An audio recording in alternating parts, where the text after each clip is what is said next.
السلام علیکم دوستوں، ان سائڈ پہ موضوع فخر میں خوش آمدید۔ عمران خان کے لیے 2/3 اکثریت حاصل کرنا اب خواب نہیں بلکہ حقیقت بننے والا ہے، اور اس مقصد کے حصول کے لیے خان صاحب نے ایک نہایت سوچے سمجھے منصوبے کے تحت اپوزیشن کے لیے جو ایک ڈیتھ ٹریپ بچھایا ہے، اپوزیشن کو اب کمال مہارت کے ساتھ اس ڈیتھ ٹریپ کی طرف دھکیلا جا رہا ہے تاکہ مطلوبہ مقاصد حاصل کر سکے۔ وہ ڈیتھ ٹریپ کیا ہے؟ یہ ہے ہمارا آج کا موضوع۔ یہ ایک ایسا خطرناک منصوبہ ہے جو اگر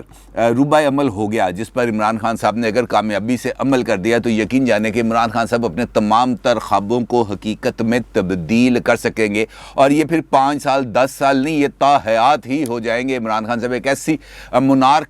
ایسے منارچ وہ بن جائیں گے جس سے پھر نجات حاصل کرنا بہت ہی زیادہ مشکل ہو جائے گا۔ اس منصوبے کا آغاز انفیکٹ اس وقت ہوتا ہے جب عمران خان صاحب کے خلاف تحریک عدم اعتماد کا شور بلند ہوتا ہے، اور اس کے بعد عمران خان صاحب یہ سوچتے ہیں کہ اس وقت جو مہنگائی ہے، جو بیروزگاری ہے، جو اس وقت ایک خوفناک حد تک کرائسس ہے، اس سے باہر نکلنے کا کیا راستہ اختیار کیا جائے، کیونکہ اس سے پہلے وہ دانستہ طور پر ایک موو چلا رہے تھے، اور وہ موو تھی پاکستان کے نظام کے اوپر سوالات اٹھانے کی، اور اس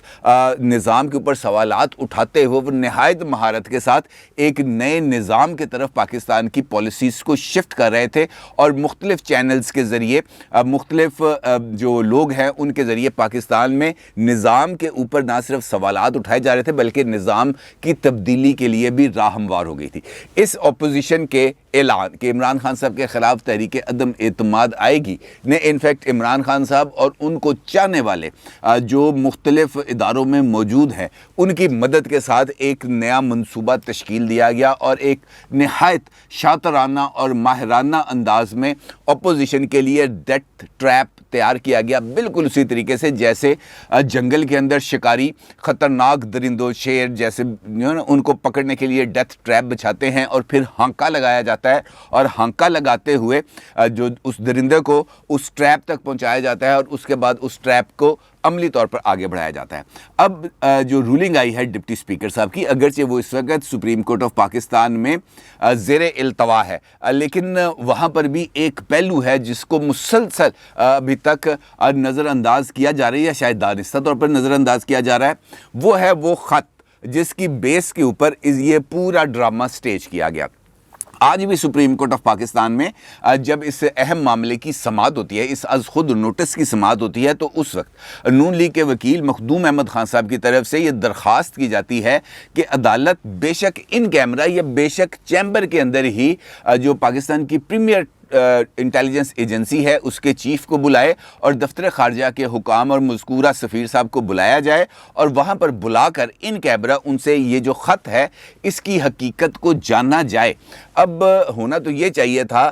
کہ میری رائے میں کہ اس درخواست کو زیر غور لایا جاتا، لیکن فاضل عدالت کی طرف سے یہ ریمارکس دیے گئے کہ ہم پالیسی معاملات کے اندر الجھنا نہیں چاہتے، ہم یہ چاہتے ہیں کہ ہم اس نقطے تک محدود رہیں کہ ڈپٹی اسپیکر کی رولنگ آئینی ہے یا آئین سے ماورا ہے، لیکن یہاں پر وہی اصل نقطہ آ جاتا ہے کہ ڈپٹی اسپیکر کی رولنگ کی کوئی نہ کوئی بنیاد ہے، اس بنیاد کی بیس پر ڈپٹی اسپیکر قاسم سوری صاحب نے پورے ایوان اور خاص طور پر اپوزیشن کے وہ 200 اراکین جو تحریک عدم اعتماد کا حصہ تھے کو ملک دشمن قرار دیا، اور آرٹیکل 5A کو انووک کر دیا، اور اس کو انووک کرتے ہوئے جو تحریک عدم اعتماد ہے اس کو مسترد کر دیا۔ اب جب تک وہ بنیادی جو نقطہ ہے جو جس کا ذکر میں نے آپ سے کیا 5A، اور اس کی روشنی میں غیر ملکی روابط، جب تک ان کی نشاندہی نہیں ہو جاتی، جب تک مرض کی تشخیص نہیں ہو جاتی، اس وقت تک جو ریمیڈیز ہیں وہ قطعی طور پر جس کو ہم کہہ سکتے ہیں کہ اس کا اثر زائل ہو جائے گا۔ اب اگر سپریم کورٹ آف پاکستان اس معاملے تک محدود رہتی ہے، اور اسی دوران جس طرح پیش رفت تو ہو رہی ہے، قائم مقام پرائم منسٹر آ گئے، اس کے بعد ایک نوٹیفیکیشن آ گیا، اس کے بعد پھر جو انٹرم سیٹ اپ کے لیے مشاورت کا آغاز شروع ہو گیا، بلکہ آج سپریم کورٹ آف پاکستان میں اس بات کا بھی ذکر ہوا کہ ہم مقدمے کو جلد ختم کرنا چاہتے ہیں، کیونکہ نگران وزیر اعظم کی تقرری کا عمل رکا ہوا ہے. یعنی وہ اس بات پر ابھی میرا خیال ہے کہ شاید توجہ نہیں ہے کہ بھائی آئین کے اوپر عمل درآمد رکا ہوا ہے. نگران وزیر اعظم کا تو معاملہ رہ ہی نہیں سکتا. اگر آئین پر چلیں گے تو پھر نگران وزیر اعظم نہیں ہے, اور یہی ہے وہ ڈیتھ ٹریپ کا سلسلہ. اب اگر ہم ایک لمحے کے لیے فرض کر لیں کہ جس طرح عمران خان صاحب چاہ رہے ہیں بالکل ویسے ہی ہوگا. سپریم کورٹ آف پاکستان ممکنہ طور پر اگر ایک نیا نظریہ ضرورت کو تشکیل دے دیتی ہے, ایک ایسی رائے بنا دیتی ہے جس کے نتیجے میں جو ہو گیا سو ہو گیا آگے بڑھیں, جس کا ذکر مختلف ٹی وی چینلز پر بڑے نامور دانشور بھی کر رہے ہیں, تو اس کا جو انجام ہے وہ بہت زیادہ خطرناک نکلے گا. کیونکہ جو پاکستان تحریک انصاف ہے وہ بہت تیزی کے ساتھ الیکشن عمل کے اندر حصہ بھی لے رہی ہے. آج پی ٹی آئی کی جو سی ای سی تھا اس کا اجلاس بھی ہوا, اور اس سی ای سی میں پارٹی چیئرمین عمران خان صاحب کی طرف سے اس بات کا اعلان بھی کیا گیا کہ جناب پارلیمانی بورڈ بنائے جائیں, مرکزی پارلیمانی بورڈ بنایا جائے, اور میرٹ پر ٹکٹیں دی جائیں, جو کارکنان ہیں ان کو جو ہے آگے لایا جائے. اس قسم کی انہوں نے باتیں کی. یعنی پی ٹی آئی اس وقت الیکشن موڈ میں آ رہی ہے, اور پی ٹی آئی کے جو ترجمان ہیں فیصل جاوید خان صاحب, ان کی طرف سے بھی یہ اعلان سامنے آیا ہے کہ 15 دن گزرنے کے بعد عمران خان صاحب سابق وزیر اعظم ہو جائیں گے, اور اس کے بعد وہ باضابطہ طور پر پاکستان تحریک انصاف کی انتخابی مہم کا بھی آغاز کریں گے, اور یہ جو ٹکٹوں کے جاری ہونے کا عمل ہے اس کا بھی آغاز کریں گے. یعنی پی ٹی آئی مکمل طور پر الیکشن کیمپین میں جائے گی, اور الیکشن کیمپین میں جائے گی تو اس کا نیریٹو کیا ہوگا؟ اس کا نیریٹو بہت سمپل ہوگا. اس کا نیریٹو ہوگا جو امریکہ کا یار ہے وہ غدار ہے, اور امریکہ کا یار ہونے کا جو ثبوت ہے وہ ہے ڈپٹی سپیکر کی رولنگ, اور اس رولنگ کو اگر سیٹ اسائیڈ نہیں کیا جاتا, اس کو نل اینڈ وائڈ قرار نہیں دیا جاتا, تو پھر جو الیکشن کیمپین چلے گی وہ تقریباً اسی ایک نعرے کے ارد گرد ہوگی. اب الیکشن کیمپین کا جو بھی نتیجہ نکلے اس کے بعد جو الیکشن شیڈول ہے اس کے اوپر عمل درآمد ہونا ہے. الیکشن کمیشن آف پاکستان نے ایک انتخابی شیڈول دینا ہے, اور اس کے مطابق اس بات کا تعین ہونا ہے نمبر 1 کہ الیکشن کس دن ہوں گے, اور اس کے بعد اس بات کا تعین ہونا ہے کہ کاغذات نامزدگی کس دن جمع کرائے جائیں گے, اور اس کے بعد اگلے پروسیجر کا آغاز ہوگا. اور کاغذات نامزدگی داخل کراتے ہوئے ایک اہم جو اس کا کمپوننٹ ہے وہ ہے کاغذات کی جانچ پڑتال اور اعتراضات. اور یہی وہ معاملہ ہے, یہی وہ نقطہ ہے جہاں پر آ کر عمران خان صاحب کا جو منصوبہ ہے, جو ان کا وہ وقوع پذیر ہوگا, وہ عملی جامہ اختیار کرے گا. پلان اے تھا پوری اپوزیشن کو دیوار کے ساتھ لگا دینا, اس کو ملک دشمن قرار دے دینا. پلان بی ہے عمران خان صاحب کے کہ ایک ایسی انتخابی فضا بنا دی جائے جس کے اندر جو انتخابی مارکہ ہے اس کو وطن دشمنوں اور وطن پرستوں کے درمیان ایک جنگ کا تاثر دے دیا جائے, اور اس کو فائنل سٹیجز پر لے کے جائیں گے اس وقت جب کاغذات نامزدگی کی جانچ پڑتال ہوگی اور اعتراضات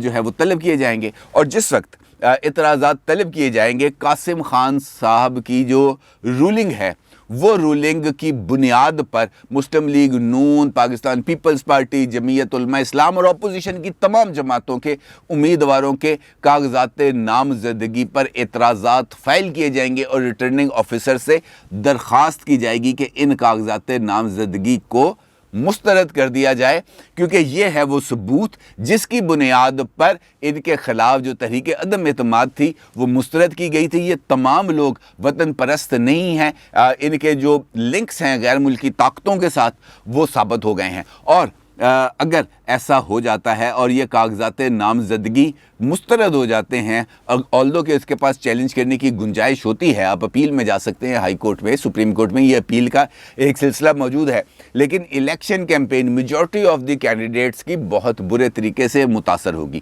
اور جب کاغذات نامزدگی مسترد ہوں گے تو اس کے بعد جو پی ٹی آئی کی الیکشن کیمپین ہے اس کے اندر مزید طاقت بھی آئے گی, اور وہ اپنے اس نیریٹو کو بہت اگریسولی آگے لے کے چلیں گے. اب اگر اس منصوبے کو پورے طریقے سے جانچنا ہے تو ہمیں اب تک کے جو سٹیپس ہیں ان کو بھی دیکھنا پڑے گا. مثال دیتا ہوں آپ کو کہ اپوزیشن نے نگران سیٹ اپ کے لیے مشاورتی عمل کا حصہ بننے سے انکار کر دیا, جس کے بعد جو پاکستان تحریک انصاف ہے اس کی طرف سے نگران وزیر اعظم کا نام سامنے آیا, ان کی اپنی سینٹرل ایگزیکٹو کمیٹی کے